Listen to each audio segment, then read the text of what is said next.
दोस्तों कैसे हैं आप लोग। कपिल सिब्बल जो कि कांग्रेस के दिग्गज नेता हैं, भाई राज्यसभा के मेंबर भी हैं और बहुत ही सीनियर एडवोकेट है, बड़ी जबरदस्त वकील है। पिछले 50 सालों से ये सुप्रीम कोर्ट में प्रैक्टिस कर रहे हैं। इनका ये बोलना है कि सुप्रीम कोर्ट में अब इंसाफ नहीं मिलता।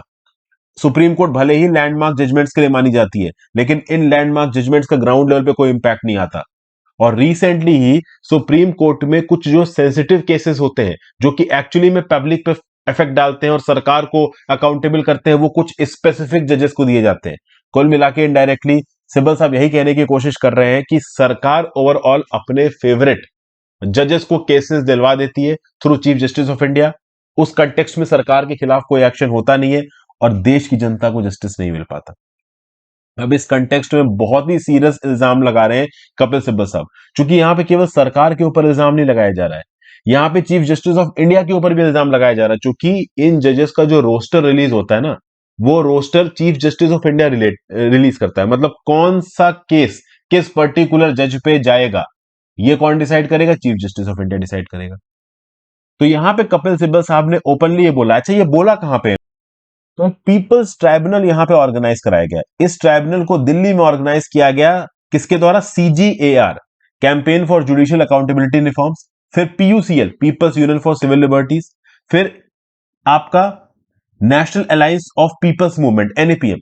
तो इन ऑर्गेनाइजेशंस के द्वारा मिला के ये पीपल्स ट्राइब्यूनल यहां पे ओवरऑल ऑर्गेनाइज कराएगा। और इस पीपल्स ट्राइब्यूनल में यहां पे बड़े ही विवादास्पद बयान दे दिया। अभी रिसेंटली पिछले हफ्ते की खबर है, जस्टिस AM खानविलकर साहब रिटायर हुए। मैं आपको बता दूं, CJI रमन्ना के बाद अगर सबसे ज्यादा कोई सीनियर मोस्ट था सुप्रीम कोर्ट के अंदर, वो खानविलकर साहब थे। अगर अगस्त के बाद इनका रिटायरमेंट होता है तो अगले चीफ जस्टिस यही बनते, बट अब UU ललित साहब बनेंगे। रीजन बीइंग कि खानविलकर साहब अभी पिछले हफ्ते ही रिटायर हो गए। तो इनका नाम लेके कपिल सिब्बल साहब ने यहां पे बोला है कि जो भी सेंसिटिव केसेस होते हैं वो कुछ जजेस की लीडरशिप में बना दिए जाते हैं, और उनमें नाम ले लिया खानविलकर साहब का। और खानविलकर साहब प्रो सरकारी स्टैंड लेते हैं, पब्लिक अकाउंटेबिलिटी और पब्लिक इंटरेस्ट में काम नहीं हो पाता। अब कौन से पब्लिक इंटरेस्ट की यहां पे बात कर रहे हैं कपिल सिब्बल साहब? ऐसे कौन कौन से केसेस हैं जिसमें कपिल सिब्बल साहब के हिसाब से सुप्रीम कोर्ट ने प्रॉपर जजमेंट नहीं किया? तो एक तो यहां पे कपिल सिब्बल साहब बात कर रहे हैं जाकिया जाफरी की पिटीशन को लेके। रिसेंटली मैंने वीडियो बना के आपको बताया था, ओवरऑल जाकिया जाफरी के हस्बैंड की मृत्यु हो गई थी जो गोधरा राइट्स हुए थे। गोधरा कांड आप कह सकते हो इंडिया की हिस्ट्री में एक ब्लॉट है। सबसे पहले तो कार सेवक्स को, एक कह लीजिए ट्रेन को जिसके अंदर जो हिंदू डिवोटीज थे वो जा रहे थे, उसको बंद करके बाहर से एक मुस्लिम मॉग ने आग लगा दी। बहुत से लोग उसमें जल के मर गए। तो उसके बाद हिंदू मुस्लिम दंगे भड़के और उस दंगों में बहुत लोगों की मृत्यु हुई। और उन दंगों के लिए प्रधानमंत्री मोदी जी और कुछ और पुलिस ऑफिशियल्स को रिस्पॉन्सिबल ठहराया गया और उनके खिलाफ FIR चली। इसको लेके RB श्रीकुमार, तीसरा सेतलवाड़ा का नाम आप सुन रहे होंगे। अब जाकिया जाफरी जिनके husband member of parliament Congress के एहसान जाफरी, जिनकी मृत्यु हो गई थी इन गोधरा राइट्स के दंगों में, ये जाकिया जाफरी अपनी रिव्यू पिटीशन को लेकर सुप्रीम कोर्ट के पास पहुंची। बोली कि जो स्पेशल इन्वेस्टिगेशन टीम ने प्रधानमंत्री मोदी जी को क्लीन चिट दी है, ये गलत है, ये क्लीन चिट गलत है, आप इस क्लीन चिट को ओवरटर्न करिए। सुप्रीम कोर्ट ने ओवरटर्न करने से मना कर दिया। सुप्रीम कोर्ट ने बोला इतने लंबे समय से बहस चल रही है, ओवरऑल SIT 20 साल से इन्वेस्टिगेशन कर रही है, उस इन्वेस्टिगेशन के आधार पर क्लीन चिट दी गई है, अब हम इसको नहीं हटा सकते।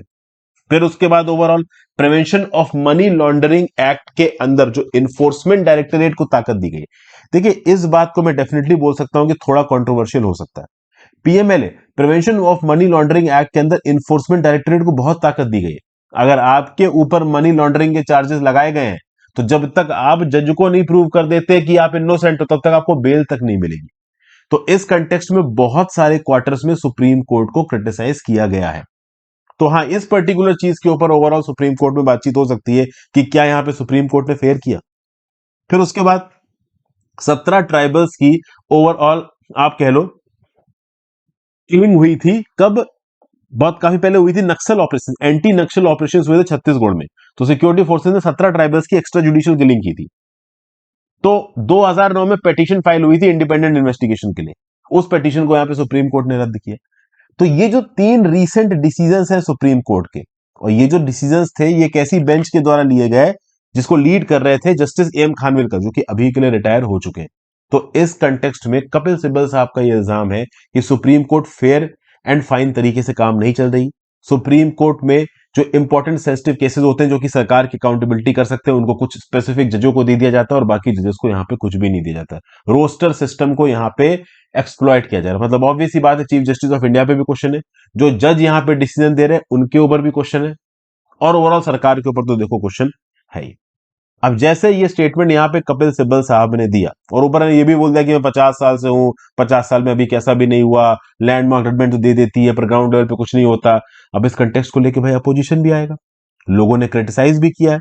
बीजेपी के एक लीडर अमित मालवीय, उन्होंने बोला है कि कपिल सिब्बल के अगेंस्ट कंटेम्प्ट आना चाहिए। हालांकि देखिए कंटेम्प्ट आएगा इस बात के चांसेस बहुत कम है। और भी बहुत सारे लोग बोल रहे हैं, जैसे कि राज्यसभा के एमपी महेश जेठमलानी बोल रहे हैं कि इतना सीनियर लॉयर है, इस प्रकार की जजमेंट्स, इस प्रकार की बातें इनको नहीं बोलनी चाहिए। तो आपका इस चीज के ऊपर क्या व्यू पॉइंट है? देखिए मैं आपको बताऊं, पहले भी ओवरऑल सुप्रीम कोर्ट के ऊपर इस प्रकार के इल्जाम उठे। मुझे याद है एक बड़े ही सीनियर लॉयर प्रशांत भूषण ने तो पिछले 16 जो चीफ जस्टिस इंडिया का है उनमें से 8 को करप्ट बोल दिया। जितने भी सुप्रीम कोर्ट के जजेस पिछले कुछ 10-20 सालों में आए उन सबको करप्ट बोल दिया। ओवरऑल प्रशांत भूषण के अगेंस्ट तो कंटेम्प्ट ऑफ कोर्ट की पिटीशन भी फाइल हो गई थी सुप्रीम कोर्ट में। हालांकि सुप्रीम कोर्ट ने ₹1 का फाइन मार के छोड़ दिए। तो पहले भी सुप्रीम कोर्ट के जजेस के कंडक्ट को लेके इनके ऊपर पहले भी सवाल उठाए गए हैं। सवाल ये उठता है कि क्या ये सवाल सही है? क्या ओवरऑल सुप्रीम कोर्ट के ऊपर ये जो बायसनेस का इल्जाम लगाया जाता है, क्या ये ठीक है? क्या सुप्रीम कोर्ट हर केस में ही सरकार के फेवर में डिसीजन दे रही है? क्योंकि पिछले 1 से 1.5 साल में जो सीजीआई एनवी रमन्ना साहब का टेन्योर रहा है, उसमें बहुत सी बातों पे सुप्रीम कोर्ट ने सरकार से लिटरली लड़ाई भी की है। फॉर एग्जाम्पल, हाई कोर्ट की वैकेंसीज को फुलफिल करना, ट्राइब्यूनल्स के अंदर जो वैकेंसीज है उनको तेजी से फुलफिल करना, जजेस का तेजी से अपॉइंटमेंट करना, इसको लेके सीजीआई रमन्ना ने सरकार को डांट भी लगाई है। सोशल मुद्दों के ऊपर हाई कोर्ट के जो रिग्रेसिव डिसीजन रहे हैं अबॉर्शन लॉज को लेके, इसके फेवर में सुप्रीम कोर्ट ने एक लेडी के फेवर में डिसीजन दिया। जैसे फॉर एग्जांपल एक डिसीजन था जहां पे 24 हफ्ते के बाद एक लेडी ने रिक्वेस्ट डाली कि मुझे अबॉर्शन की परमिशन दी जाए, क्योंकि उसका लवर अब उससे शादी करने के लिए तैयार नहीं था। हाई कोर्ट ने पिटीशन रिजेक्ट की थी, सुप्रीम कोर्ट ने अलाउ की। तो क्या अगर ओवरऑल हम परफॉर्मेंस देखें, सोशल परफॉर्मेंस देखें, पॉलिटिकल बायोग्राफी देखें, तो इस कंटेक्स्ट में सुप्रीम कोर्ट के जजेस का आपके बारे में क्या राय है? मतलब आपको क्या लगता है कि कपिल सिब्बल साहब, चूंकि देखिए कपिल सिब्बल साहब एक पर्टिकुलर पॉलिटिकल आइडियोलॉजी को फॉलो करते हैं, ये बात बिल्कुल सही है। कांग्रेस की आइडियोलॉजी के साथ अलाइंड है, कांग्रेस इस समय पे अपोजिशन पे बैठी है, तो ऑब्वियस सी बात है जब भी सरकार का कोई स्टेप आएगा और सुप्रीम कोर्ट का कोई भी जजमेंट सरकार के फेवर में आएगा, तो डेफिनेटली यहाँ पे कांग्रेस के रिप्रेजेंटेटिव अगेंस्ट बोलेंगे और कपिल सिब्बल उसमें से एक है। तो आप अपने नीचे कमेंट बॉक्स में इसके रिस्पेक्ट में व्यू पॉइंट दीजिए। क्या सच में आज की डेट में हमारे देश के आम नागरिकों के सामने सुप्रीम कोर्ट में कोई जगह नहीं बची, कोई होप नहीं बची? इसके बारे में मैं आपसे व्यू पॉइंट जानना चाहूंगा, और व्यू पॉइंट स्टैटिस्टिक्स के बेसिस पे दीजिएगा।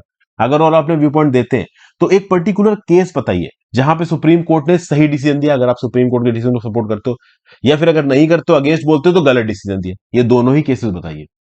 आई will be interesting to read your comments. Thank you for watching friends. Video को लाइक और शेयर कर दीजिएगा, फॉलो कर लीजिएगा, टेलीग्राम ग्रुप ज्वाइन कर लीजिएगा, ज्यादा से ज्यादा लोग लेक्चर को शेयर करें। Have a great